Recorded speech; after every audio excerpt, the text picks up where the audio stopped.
The NICU hums with the mechanical rhythm of life support systems, a sterile symphony that should comfort me.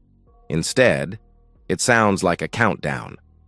I stand beside the incubator, my hands pressed against the warm glass, staring down at the infant who bears my name but not my DNA. Her eyes are green, not the muddy hazel that sometimes masquerades as green in certain light. These are emerald, brilliant, unmistakable. Neither Callie nor I have green eyes. Brown and blue don't make green, despite what some people want to believe about genetics. She's beautiful, isn't she? The nurse adjusts the monitors, her voice soft with practiced empathy. Perfect little fingers, perfect little toes. I nod because that's what fathers do. That's what Marcus Hale, architect and devoted husband, would do. But the man standing here now is calculating square footage and structural integrity, examining the foundation of a life built on lies. "Have you chosen a name?" she asks. "Sophia," I say, though Callie and I never discussed it. Sophia means wisdom in Greek. It seems fitting for the child who's about to teach me everything I need to know about my marriage. The nurse smiles and makes a note on her chart. Around us, other new parents hover over their tiny miracles, whispering promises and prayers. I wonder how many of them are staring at strangers. Callie sleeps in recovery, exhausted from 18 hours of labor. I should be with her, holding her hand, sharing this moment. Instead, I'm memorizing the angle of this baby's nose, the shape of her ears, the way her fingers curl. Evidence, documentation. The architect in me can't help but notice how perfectly she resembles Dr. Alec Winters, the man who's been working late shifts with my wife for the past 9 months. The realization doesn't hit like a sledgehammer. It settles like concrete, slow and permanent. I've suspected for months, but suspicion is just blueprints. This is the foundation pour. I take out my phone and capture a photo of Sophia's face, making sure the green eyes are clearly visible. Then I step away from the incubator and walk toward the elevator, leaving the sounds of new life behind me. In the parking garage, I sit in my car and dial a number I've already memorized. "Precision Investigations," a gravelly voice answers. "I need a paternity test," I say. "Discreet, fast, and I need to know everything about Dr. Alec Winters at Metro General." "When can you bring the sample?" I look back at the hospital, its windows glowing like a constellation. "Tomorrow."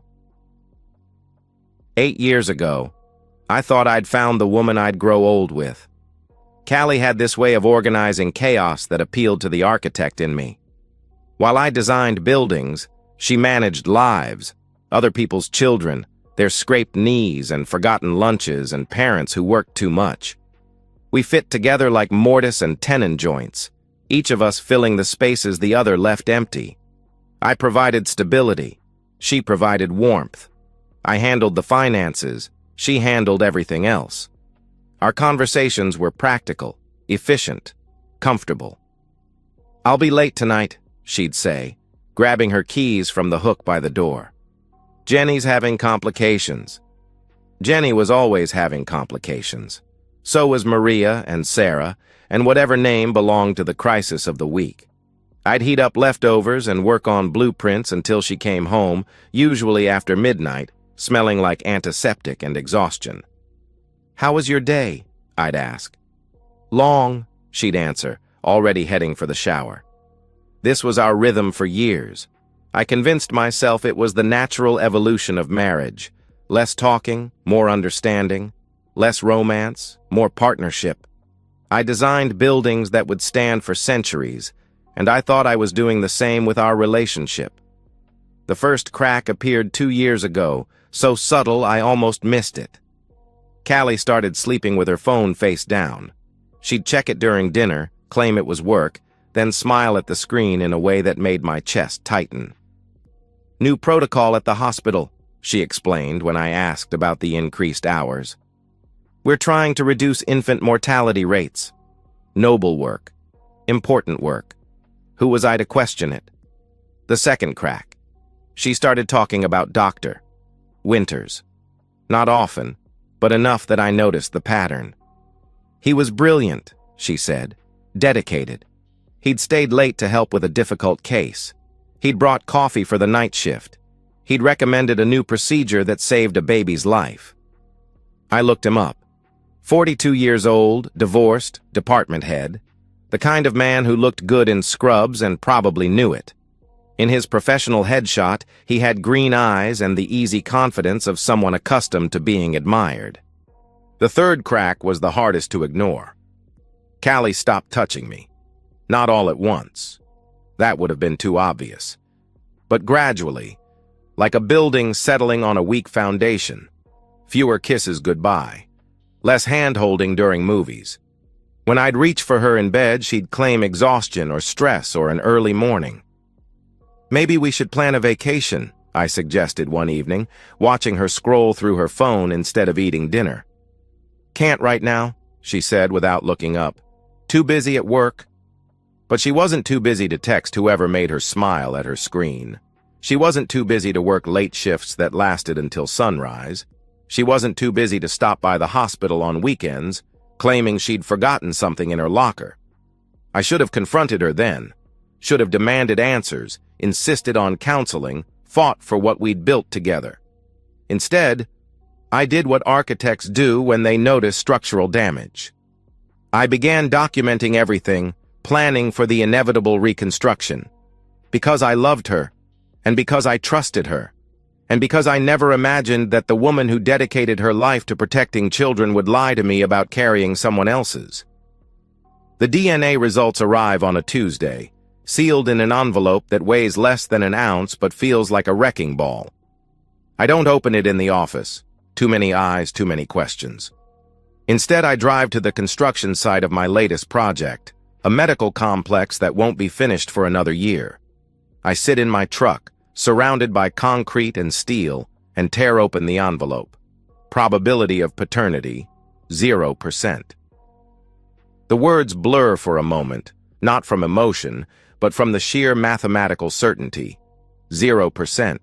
Not even a margin of error, not even a statistical possibility.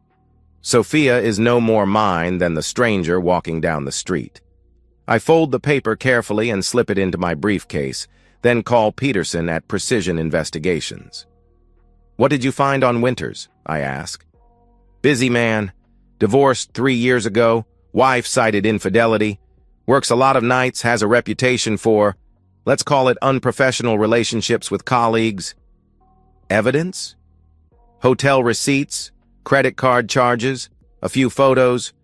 Your wife's not the first married nurse to catch his attention. The photos arrive by email within the hour.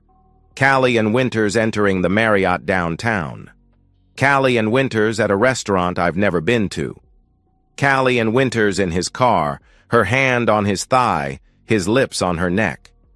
In the final photo, they're leaving the hotel, and Callie's hand rests on her still flat stomach. The timestamp shows it was taken 6 months ago. I study each image with the detached precision I'd use to review architectural plans. The angle of their bodies, the intimacy of their gestures, the way she looks at him, like he's the answer to a question she never asked me. My phone buzzes with a text from Callie. Working late again. Don't wait up. I respond. Love you too. Then I begin planning. Not revenge. Architects don't deal in revenge. We deal in structure, foundation, the careful arrangement of elements to create something that will endure. What I'm planning is a revelation, a controlled demolition that will expose the truth buried beneath 8 years of careful construction.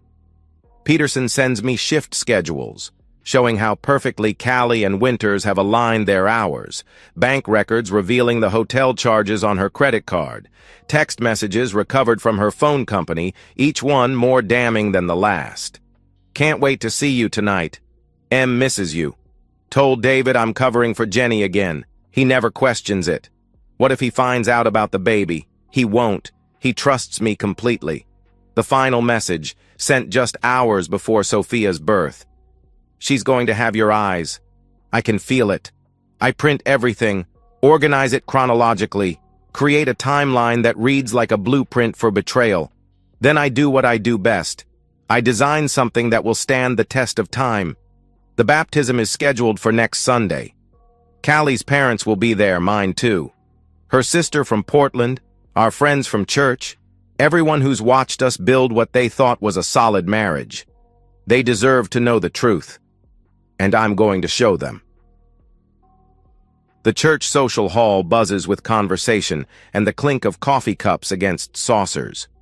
Pink and white streamers hang from the ceiling. Congratulations cards cover a table near the entrance, and someone has arranged a display of photos from Sophia's first few weeks. I've added my own contribution to the display, a laptop connected to the large screen typically used for church presentations. Everyone assumes it's for a slideshow of baby pictures, the kind of sentimental journey new parents inflict on their captive audience. They're not wrong.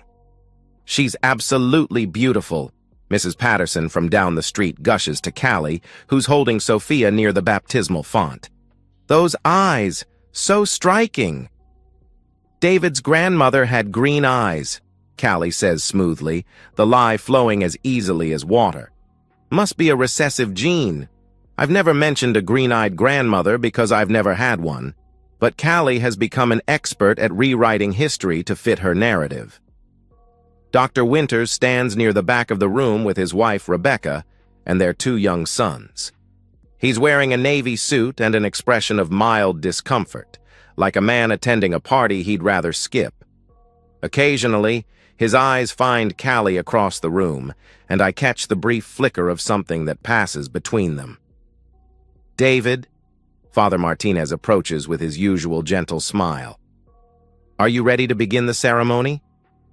"Just a few more minutes," I say, checking my watch. "I'd like everyone to gather around first. I have something to share." The next 10 minutes pass in a blur of small talk and last-minute preparations. I help elderly relatives find seats, accept congratulations from colleagues, and make sure everyone has a clear view of the screen. When the room settles into expectant quiet, I move to the front and clear my throat. "Thank you all for being here today," I begin, my voice steady despite the hammering of my heart. "Before we begin Sophia's baptism, I wanted to share something special with you. A little journey through her creation." I click the laptop's trackpad, and the screen fills with an image of our bedroom, the pregnancy test on the nightstand showing 2 pink lines. "It all started here," I narrate, with what I thought was wonderful news. The next slide shows Callie's first ultrasound photo, dated 8 months ago. The audience murmurs appreciatively. Then the timeline begins. Hotel receipts appear on the screen, clearly marked with dates and times.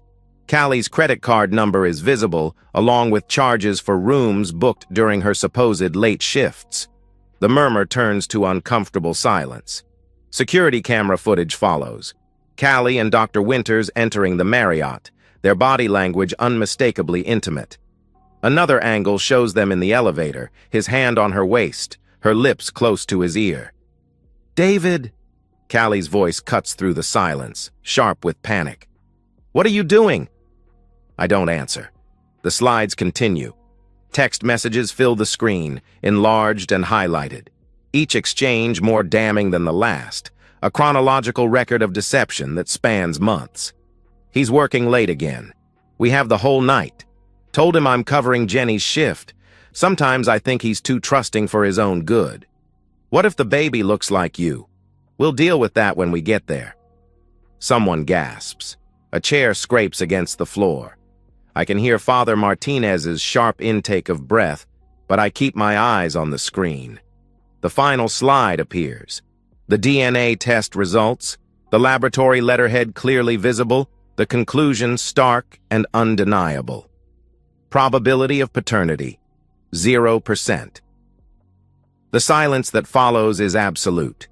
Even Sophia has stopped fussing, as if sensing the gravity of the moment. "This is the story of my daughter," I say quietly, my voice carrying easily in the hushed room. Or rather, the story of how I discovered she isn't. Callie's face has gone white. Dr. Winters is backing toward the exit, but his wife's hand on his arm stops him. Her eyes are wide with shock and growing rage. "You planned this," Callie whispers, clutching Sophia tighter. "You set this up." "I documented it," I correct. "There's a difference." Mrs. Patterson stands abruptly and walks out, shaking her head. Others follow, some shooting accusatory glances at Callie, others simply looking uncomfortable. Within minutes, half the room has emptied. Dr. Winters' wife approaches him, her voice low but carrying in the silence. "Is it true?" He doesn't answer, which is answer enough. She turns and walks away, their two sons trailing behind her with confused expressions. Father Martinez moves to the laptop and closes it, cutting off the display. "I think," he says carefully, "we should postpone the baptism." I nod and begin packing up my equipment. Around me, the remaining guests whisper among themselves, shooting glances at Callie, who stands frozen near the baptismal font. "How long have you known?" she asks as I wind up the laptop cord. "Long enough," I answer without looking at her. "David, please, let me explain." I finally meet her eyes, and she takes a step back at whatever she sees in mine. "There's nothing to explain," I say. "The pictures explain everything." I walk past her toward the exit, leaving her standing alone with a baby that isn't mine and a life that's about to crumble. The divorce papers are filed Monday morning. By Tuesday, Callie's lawyer calls mine with an offer to discuss arrangements. There are no arrangements to discuss. I've had 3 months to prepare, 3 months to organize every document, every receipt, every piece of evidence that proves what everyone now knows. The prenuptial agreement we signed before the wedding is ironclad, drafted by lawyers who understood that trust requires verification. "She's asking for spousal support," my attorney Janet Morrison informs me during our Wednesday meeting. "Claims she sacrificed her career for the marriage." "She sacrificed her career for adultery," I reply, sliding another folder across her desk. "Here are the employment records. She's been working full-time throughout our marriage. Her affair partner is her direct supervisor." Janet flips through the documents, her expression professionally neutral. "The custody arrangement?" "Already handled. I produced the signed waiver, witnessed and notarized. She agreed to supervised visitation only given the circumstances." "Circumstances?" "The child isn't mine. The biological father has outstanding malpractice suits and is currently under investigation by the medical board. Hardly a stable environment. What I don't mention is how easy it was to ensure Dr. Winters would be under investigation. A few anonymous tips to the right people, documentation of his pattern of relationships with subordinates, evidence of his using hospital resources for personal meetings. The medical board takes these things seriously, especially when presented with undeniable proof. "She's also requesting the house," Janet continues. I laugh, the sound sharp in the quiet office. "The house she filled with lies? She's welcome to it. I've already purchased something else. The new place is smaller, more manageable. Clean lines, open spaces, no shadows where deception can hide. I've been living there for 2 weeks, ever since I moved out of what I now think of as the crime scene." "David," Janet leans forward, her tone shifting to something more personal. "I have to ask, this level of preparation, the timing, the evidence gathering, when did you start planning this?" "The moment I saw the green eyes," I answer honestly. "Everything else was just execution." By Friday, the papers are signed and filed. Callie gets the house and its mortgage, half of our accumulated debt, and visitation rights to a child that isn't mine. I get my freedom, my dignity, and a clean slate. The local news picks up the story by the weekend. Not the details, privacy laws prevent that, but enough to paint the picture. Local architect exposes wife's affair at child's baptism becomes a viral sensation, shared across social media with commentary ranging from supportive to savage. I don't read the comments. I don't need to. Dr. Winters' medical license is suspended pending investigation. The medical board found evidence of multiple inappropriate relationships with staff members, misuse of hospital resources, and falsification of scheduling records to facilitate personal meetings. His wife files for divorce and moves back to her parents' house with their children. Callie loses her job when the hospital decides her presence creates a disruptive work environment. The other nurses, it seems, don't appreciate working with someone who's been conducting an affair with their supervisor while lying to her husband about paternity. She calls me once, 3 weeks after the papers are signed. "I know you hate me," she says, her voice thin and tired. "But Sophia needs her father," I interrupt. "Dr. Winters is welcome to step up any time. He won't even return my calls. That's not my problem." I hang up and change my number the next day. 6 months later, I'm sitting in a cafe in Prague, reviewing blueprints for a museum that will house artifacts recovered from a fire. There's something poetic about it, taking things damaged by destruction and giving them a new place to exist, to be appreciated for what they've survived rather than what they've lost. My phone buzzes with an email from Peterson at Precision Investigations. I'd asked him to keep tabs on the aftermath, partly from curiosity, partly from caution. Callie is working at a pharmacy in a small town 2 hours away. Dr. Winters is bartending while his license appeal works through the system. His wife received a substantial settlement and has filed a separate civil suit against the hospital for enabling the harassment of female employees. The internet has moved on to newer scandals, but in certain corners of social media, Callie's story persists as a cautionary tale. Screenshots of the baptism presentation appear in forums about infidelity, accompanied by discussions about DNA testing and prenuptial agreements. She's become a case study in consequence, a reminder that some lies are too big to survive exposure. I close the laptop and walk to the window. Prague sprawls below me, a city built on layers of history, each era leaving its mark on the landscape.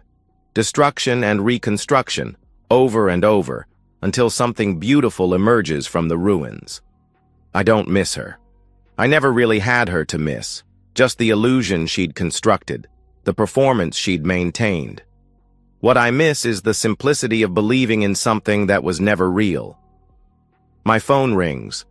An international number I don't recognize. "David?" The voice is hesitant, female.